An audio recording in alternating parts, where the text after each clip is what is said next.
Hi, Bethel family and friends. Welcome to week 2 of our new series of Convos and Coffee. Pastor Ezra kicked it off last week, and here we are.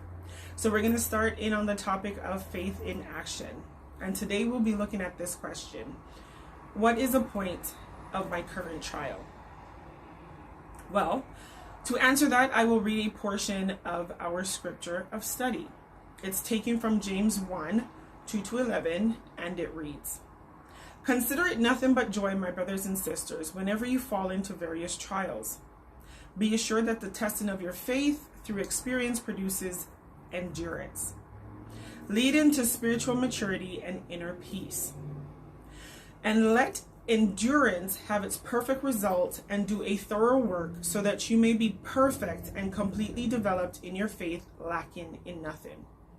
If any of you lacks wisdom to guide him through a decision or circumstance, he is to ask of our benevolent God, who gives to everyone generously and without rebuke or blame, and it will be given to him. But he must ask for wisdom and faith, without doubting God's willingness to help. For the one who doubts is like a bellowing surge of the sea that is blown about and tossed by the wind.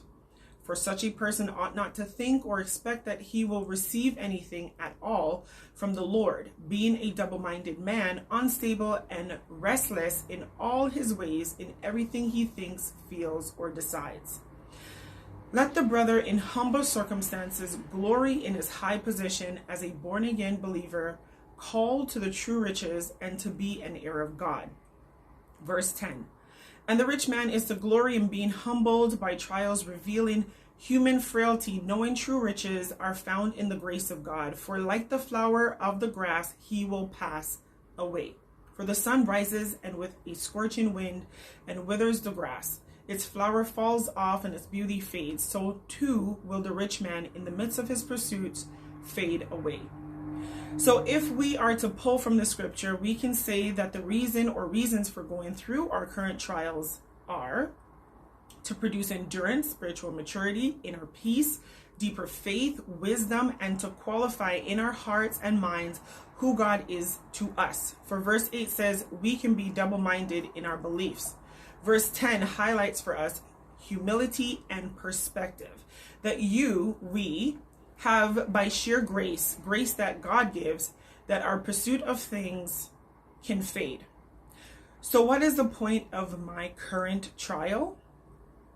It is to build complete trust and confidence in God, and that my trial is to build endurance, spiritual maturity, inner peace, humility, perspective, and to understand God's good grace. So as we continue in our walk, and we continue to ask these very poignant questions and continue to walk our walk, faith in action, let us continue to look to the Word and continue to seek Him at every turn. Have a wonderful day. Thank you for joining us for Convos and Coffee. See you on Sunday. And remember, at Bethel,